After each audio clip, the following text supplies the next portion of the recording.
Поведите. Окей, фала. Добар ден. Добар ден. Како сте, вице-премиер? Добро. Добри. Како Фала сте? многу што не Добро. примивте. Задоволен си. Да. Тука? Да. Окей.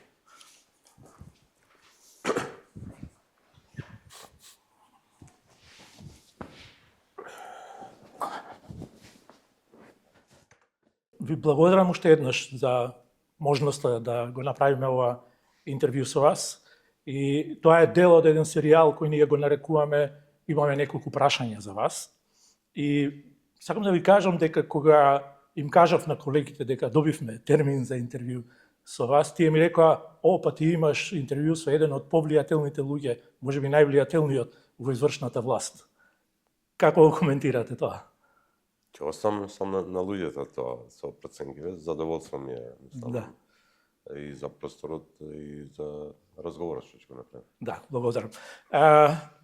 Јас го замислив да го почнеме разговорот со неколку прашања кои се однесуваат на актуелна тема овие денови, а тоа се на разговорите или процесите кои веќе се отпочнати, ако можам така да кажам, вие ќе ми потврдите или не, за промени на државните символи, на грбот и на химната на Република Северна Македонија. Со оглед на тоа дека според вашите медиумски настапи може да се заклучи дека сте еден од поактивните вклучени во тој процес и дека речиси секој ваш медиумски настап донесува некоја нова вест во врска со ова.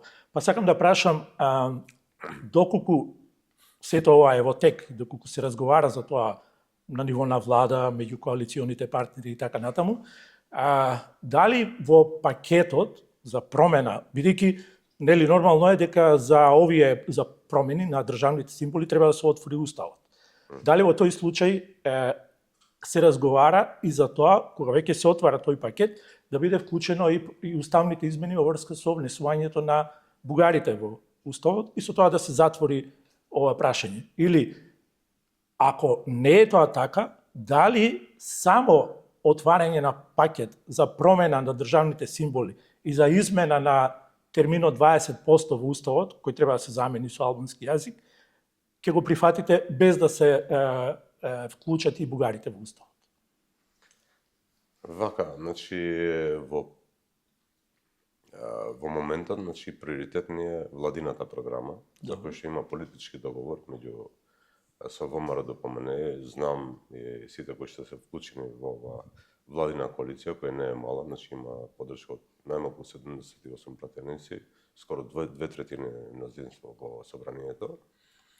И програмата има неколку столбови каде што сме фокусирани и посветени, како што е економскиот развој, враќање на правната држава, борба против корупција, животниот стандард, децентрализацијата, интеграциите. Значи овие се столбовите за кои што имаме договор, на кои работиме и сме посветени. Значи за другото нема политички договор. Го слушав. Кога велите за другото? Го слушав премиерот, значи он збореше за нешто што е јавна тајна, дека Груевски Ахмети на времето има писмен договор за грбот на државата.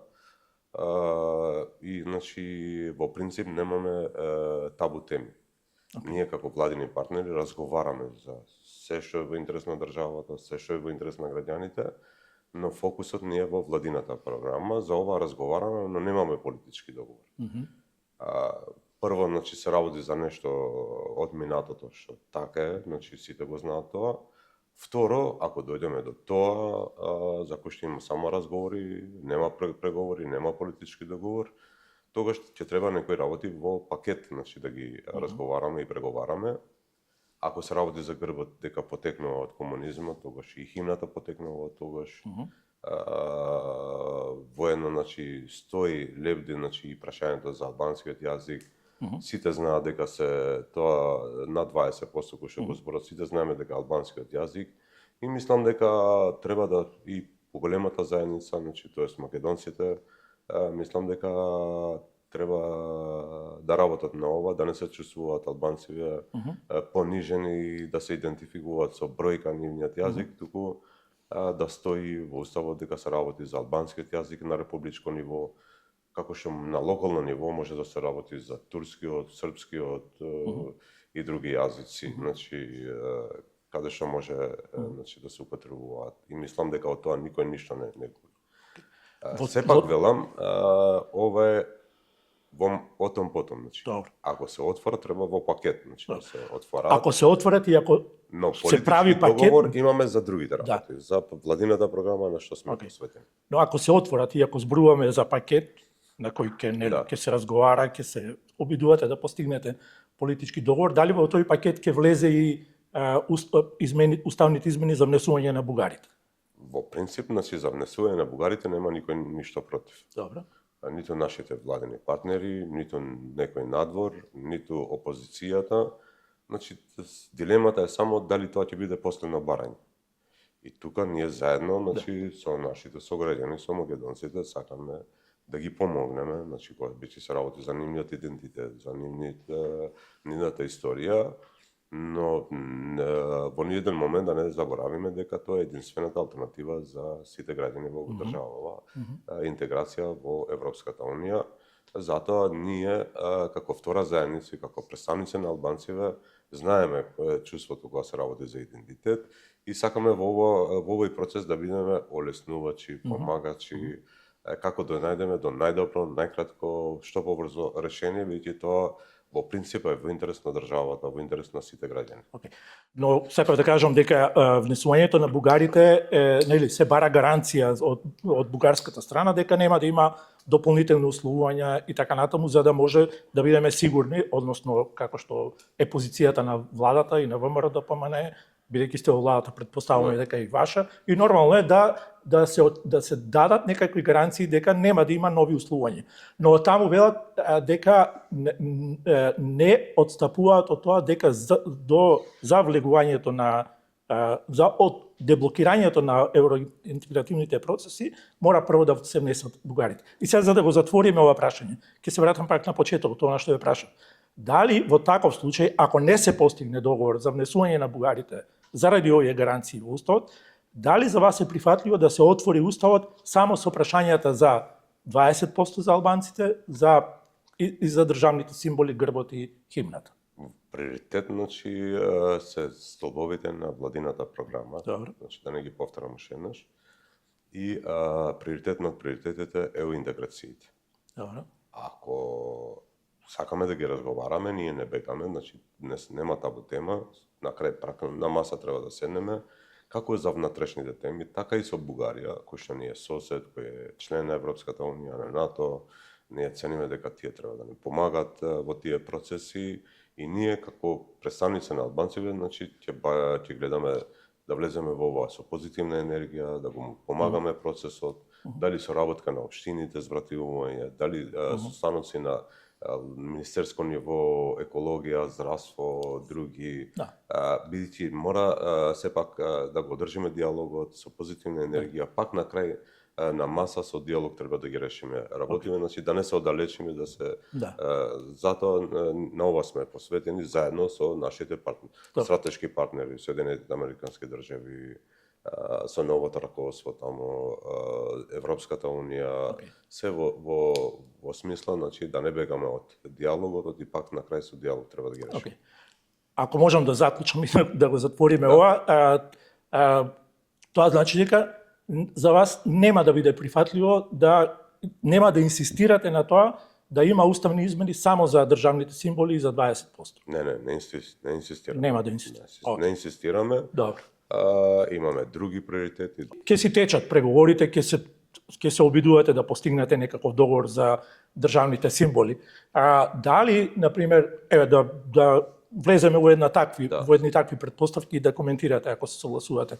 Дали, бидејќи имаше и самите спомнавте дека ВМРО СОДУ имаше постигнато на времето договор, мисли че 2014 година, за да се влезе во овој процес на промена на државните символи, и тогаш, например, беше кажано дека за ДУИ тогаш беше прифатливо решението да има како државен грб да биде црвен лав на златен штит со круна како тврдина која алудира на Скопското кале.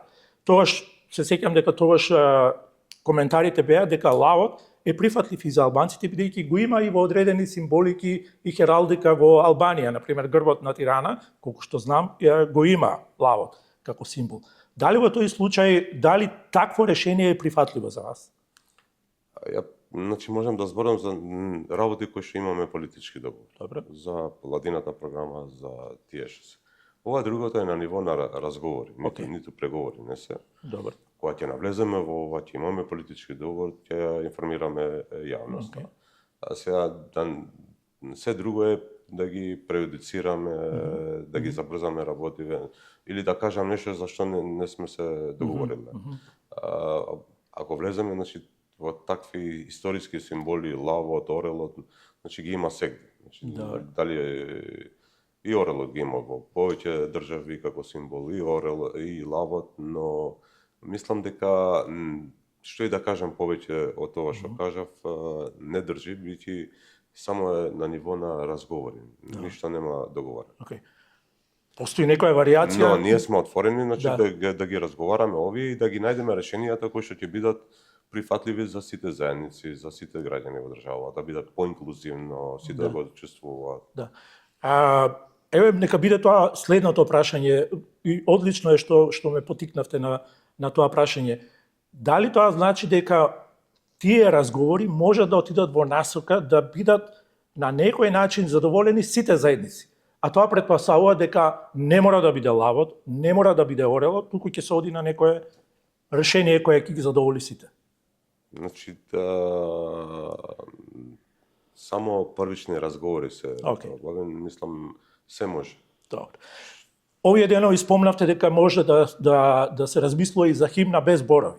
Сакам да ве прашам во врска со тоа, ако може малку повеќе да елаборирате, има такви искуства, шпанската химна е, например, таква, но дали кога ќе се отвори муабет за еден таков концепт, дали сметате на тоа дека ќе се повредат чувствата на македонците? Многу простор да даваме нешто што нема ништо конкретно. Значи, тоа отом потом е. Значи, кога ќе седнеме, ќе разговараме, ќе ги соочиме аргументиве. Но ние ако сакаме позитивно да гледаме на работите, ќе најдеме многу позитивни историски настани, историски личности кои се поинклузивни. Тоа е или Денското восстание, Крушевската република, и многу други нешта имаме заеднички во историјата. Ако сакаме да најдеме заеднички точки, ќе ги најдеме. Значи, ако сакаме проблеми, ќе најдеме проблеми. Ја мислам дека пристапот е позитивен, со позитивна енергија, има доста заеднички поенти, моменти кај што може да бидат заеднички инклузивни за сите заедници на ниво на државата. Okay. И сега со тоа ќе ми дозволите уште едно прашање, ќе го затвориме овој дел. Дали не бегаме од прашањето, но нема ништо конкретно, значи ниту преговори нема, па затоа и само може да го товариме, значи муабетот без да почне. Токму во таа насока, дали и бараме одговор, бидејќи се појавија мислење дека ова се отвори наеднаш оваа тема, колку да се замаглат останатите процеси кои се одвиваат на некој начин и кои така оценуваат наблюдувачите, хроничарите на политичките настани, дека на тој начин се замаглуваат проблемите што владата ги има во однос на некои прашања, да речеме, неможноста да се справи на некој начин брзо и ефикасно со цените во малопродажбата и за граѓаните. Или, например, што исто така загрижува и веројатно владата размислува за тоа, овие процеси што се одвиваат на ниво на светот, трговските војни, САД, царините и така натаму, турбулентни се процесите, например, американската компанија Aptiv најави дека заминува од земјата. Тоа е една од компаниите од странските инвестиции. Дали е тоа дебатата за државните символи всушност ги крие овие процеси? Не, мислам дека уште еднаш ќе кажа нешто што е јавна тајна. Значи, сите знаат дека имало таков договор и толку завршува. Значи, и само можам да додадам дека немаме табу теми. Како владини партнери, се уште во интерес на граѓаните, во интерес на државата, ги разговараме, преговараме и кога има конечни решенија, значи ќе известиме јавноста. Но уште еднаш потенцирам, значи фокусот ни е владината програма, економските политики, борба против корупција, враќање на правната довербата во правната држава. Оти се овие столбовите кои што очекуваат граѓаните да ги видат од наша страна и има доста да се збори во оваа насока. Да.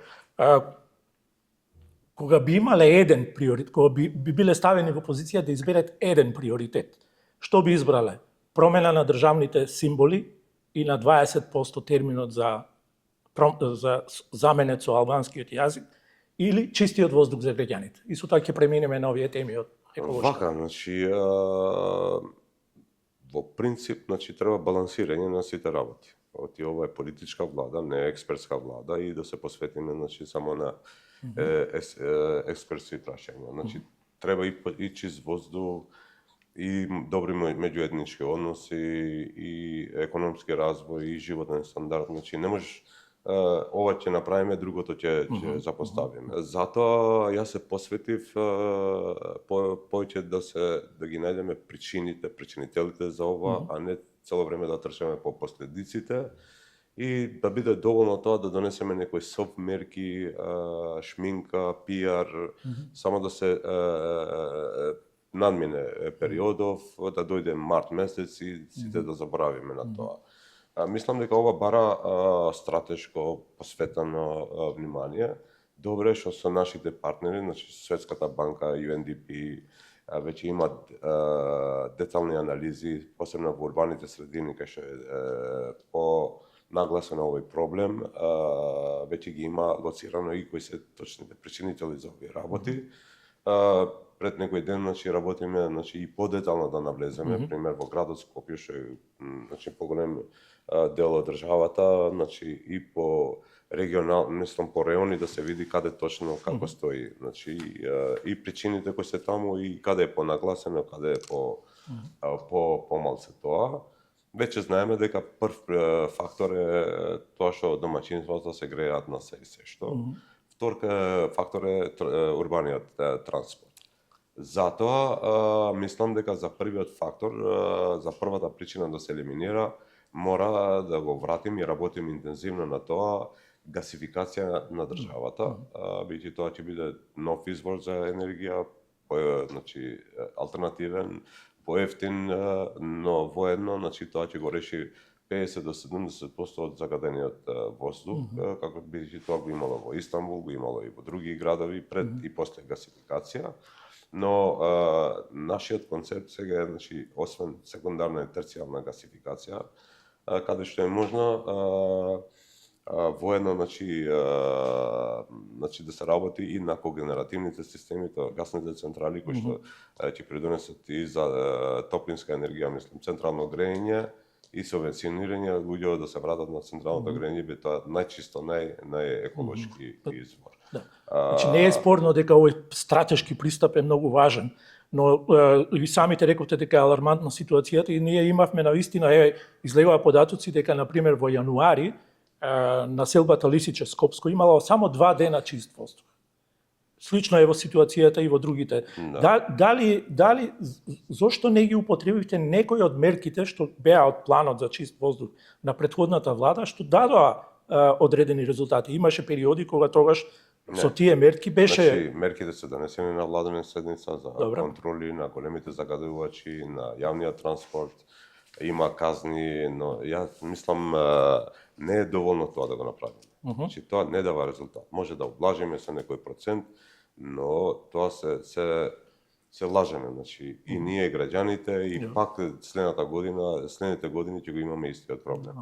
Значи, се садат дрва, мислам, нови садници, со повеќе проекти, контрола на големите загадувачи, контрола на јавниот транспорт, миење, чистење на улици, но за волја на вистината ова не е долгорочно решение или среднорочно решение. Долгорочно решение, мислам, е гасификација која што го решава 50 до 70% од загадениот воздух. Имам едно прашање поврзано со борбата против корупцијата, бидејќи беше прилично нагласувана дека ќе биде еден од приоритетите и вие самите сказавте на почеток на интервјуто. Како е вашиот личен став за ова со обвинителот, јавниот обвинител Коцевски. Тој во неговиот мандат практично имавме неколку покренати неколку обвинувања за луѓе како што беше Груби или како што беше Мерко или некои други луѓе кои беа за кои е утврдено коруптивни активности. Како е вашиот личен став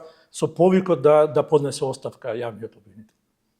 Мислам дека со промена на власта има и друг пристап. Секојдневно се отвараат нови афери, нови постапки и мислам ретко или споро реагира на таквите постапки. И мислам дека тоа не оди во прилог на враќање довербата во правната држава, во судството, обвинителството, треба да бидат поважени и поагилни. И сметате дека оваа постапка, процес што тргна, ќе помогне? Мислам дека е потребно да има промена и да доаѓат луѓе професионалци кои што побрзо и поефективно ќе ги тераат ваквите постапки за да има видливи резултати. Имам неколку прашања кои се врзани за вашите активности како политичар. Например, во 2017 година бевте противник дуи да влезе во коалиција со ВМРО ДПМН. И навистина тоа се случи и имаше еден период кој следуваше потоа. Што се смени денеска? Зошто денеска ова ВМРО е поприфатлива од она во 2017 година? Збориме за 2017 кој што промена беше предуслов за отварање на нова перспектива за државата. Мислам дека тогашното ВМРО заедно со ДУИ забега. И мораше да дојде до промена, свесно, бев еден од тројцата луѓе, натре во партијата кога се имаше долги дебати и аргументирав, зашто треба да се прекине соработката со Груевски и треба да се почнат разговори со Заев. И мислам дека стратешки тоа беше добра одлука и за граѓаните, и за Демократската унија за интеграција, но и за државата, веќе со новите политики Македонија стана дел од член на НАТО, што мислам дека дава друга димензија, помирно ги наблюдуваме на страните и кога се блиску до нас и малце подалеку од нас, никој веќе не мисли на безбедносниот аспект, веќе гарантирано од страна на НАТО. Тоа беше јавно, мислам, се борев за тоа и мислам дека беше позитивен чекор и мислам на некој начин тоа ДУИ го спаси од тоа време, му даде на ДУИ нов кредит во политичкиот живот. Како што и сега, тоа беше надминато, поддржав тоа влада, тогаш ја ги водев преговори во 2017 за формирање на владата, не бев дел од тие влади. Се до сега имаме нормални избори, мислам тој процес што се одвиваше како огнена група, фракција, испадна обединување на албанската опозиција. Имавме избори, од едната страна е победник ВМРО ДПМН, нова ВМРО ДПМН, кој што нема ипотеки кај старото раководство, напротив, на виделина испадна дека Ахмети и Груби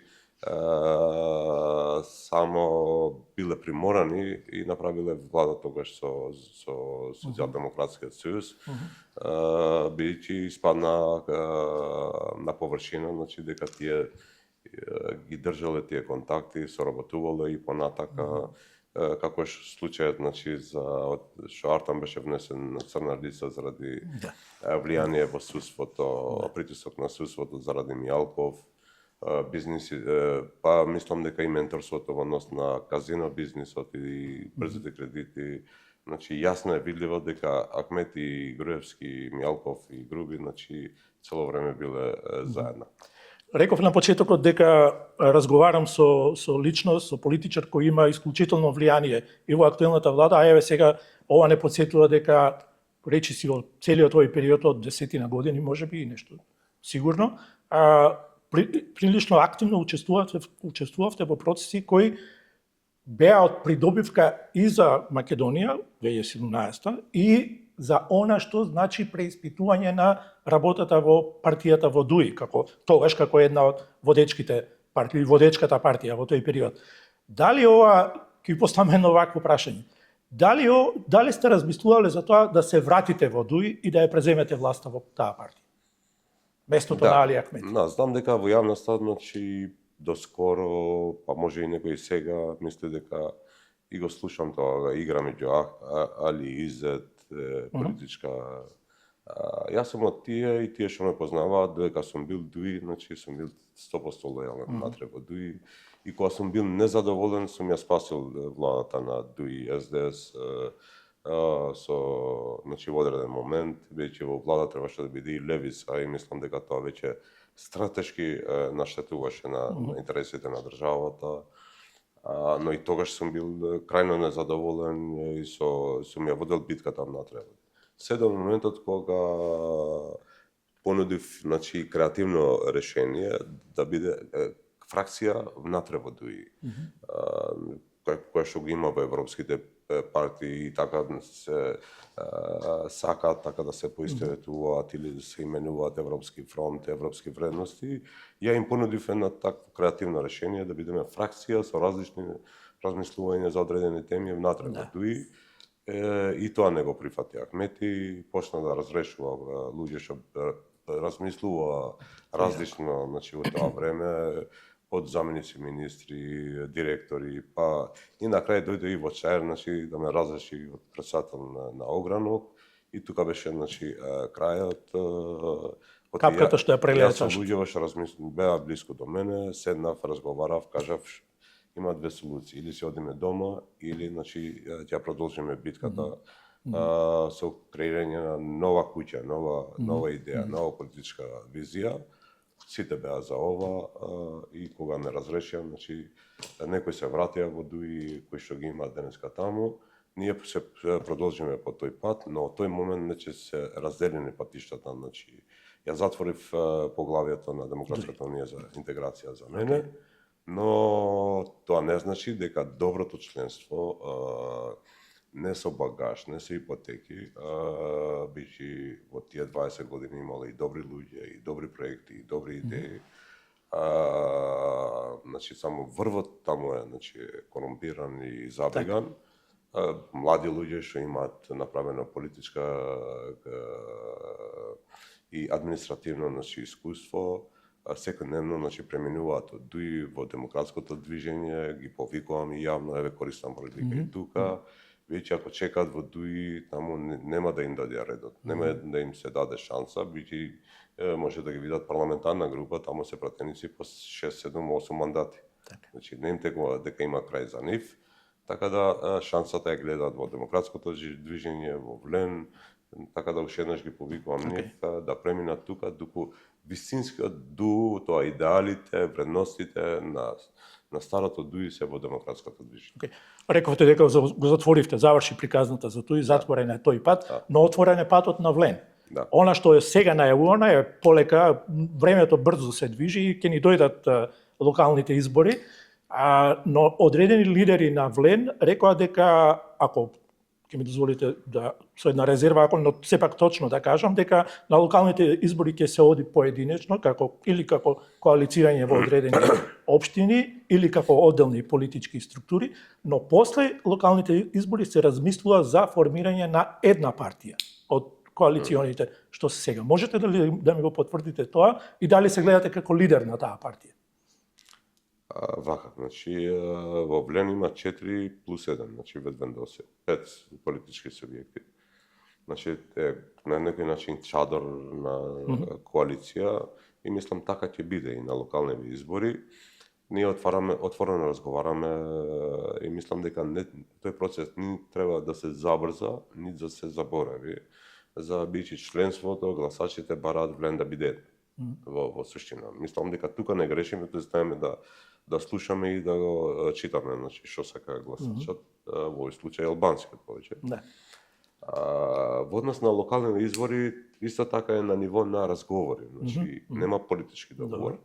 И таму има повеќе стратегии, повеќе идеи. Значи сме разговарале пример во некои општини, ако има некој кандидат што е подобар од нашите кои што ги имаме во структура, може да го понудиме како најдобар кандидат за градоначалник, ќе излеземе и надвор од Влен. Значи, како независен, некој што доаѓа од бизнес, некој што доаѓа од академскиот дел, се до тоа. Во однос на другото, значи има неколку размислувања, ама две се главни. Има размислување, значи да имаме заеднички кандидати, веќе е мнозински систем, а да имаме посебни советнички листи, веќе е пропорционален систем. И едното размислување е тоа, има други размислување што е понагласено дека на овие избори е второто полувреме на битката со Демократската унија за интеграција или пак Европскиот фронт ако обстојат и не можеме значи да водиме и битка со Европскиот фронт и битка меѓу нас. Значи треба да затвориме ова поглавје, значи со Европскиот фронт, тоест Демократската унија за интеграција. Ото, мислам, после тоа е нов период, нова политичка ера во албанскиот кампус. Тогаш има простор и за да се мериме и да се надпреваруваме. Но мислам дека ќе имаме уште еден-два состаноци и ќе дојдеме до решение. Но ова укажува дека во Влен значи има разговори, има преговори, има аргументи, се разговарат, работиве и мислам се дека е вака се наоѓаат најдобрите решенија. Последното прашање ќе ми дозволите. Во однос на лидер, мислам сепак тоа е рано, мислам за тоа да се каже. Јас сум човек што сака да игра во успешна екипа, победничка екипа. Не сум многу оптоварен со тоа дали сум прв, втор, трети. Добро, окей. И како што реков, последното прашање, ако ми дозволите да биде вакво, кого цените најмногу од политичарите во македонскиот блок, а кого во албанскиот? И обратно, кого најмалку цените во македонскиот и во албанскиот? За вакво прашање, мислам, ќе ми оставиш да размислам, па да... Мислам, не е прашање што можам да одговорам ad hoc сега. Добро. Сепак ќе треба, мислам, некоја анализа да не се дадат само да се дадат имиња. Добро, окей. Ви благодарам многу за разговорот. Благодарам и на вас.